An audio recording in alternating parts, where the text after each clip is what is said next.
بسم اللہ الرحمن الرحیم۔ کھانے کے بعض ادب۔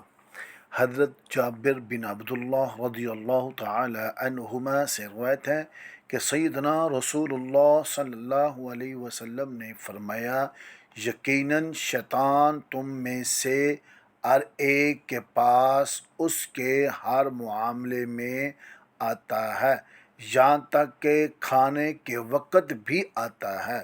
جب تم میں سے کسی کا لقمہ پاک جگہ پر گر جائے تو اسے صاف کر کے کھا لے، شیطان کے لیے نہ چھوڑے، اور جب کھانا کھا لے تو اپنی انگلیاں چاٹے، کیونکہ اسے معلوم نہیں کہ کھانے کے کون سے حصے میں برکت ہے۔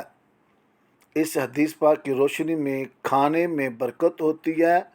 ہو سکتا ہے کہ جو لقمہ نیچے گر گیا یا برتن یا انگلیوں میں لگ گیا اس میں برکت ہو، اس لیے کھانے کے کسی حصے کو ضائع نہیں کرنا چاہیے۔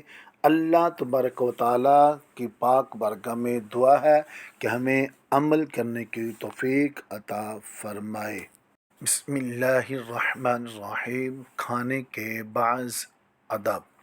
حضرت جابر بن عبداللہ رضی اللہ تعالی عنہما سے روایت ہے کہ سیدنا رسول اللہ صلی اللہ علیہ وسلم نے فرمایا، یقیناً شیطان تم میں سے ہر ایک کے پاس اس کے ہر معاملے میں آتا ہے، یہاں تک کہ کھانے کے وقت بھی آتا ہے۔ جب تم میں سے کسی کا لقمہ پاک جگہ پر گر جائے تو اسے صاف کر کے کھا لے، شیطان کے لیے نہ چھوڑے، اور جب کھانا کھا لے تو اپنی انگلیاں چاٹے، کیونکہ اسے معلوم نہیں کہ کھانے کے کون سے حصے میں برکت ہے۔ اس حدیث پاک کی روشنی میں کھانے میں برکت ہوتی ہے۔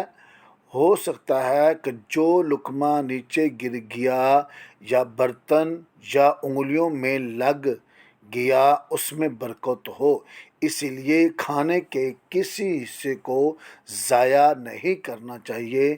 اللہ تبارک و تعالیٰ کی پاک بارگاہ میں دعا ہے کہ ہمیں عمل کرنے کی توفیق عطا فرمائے۔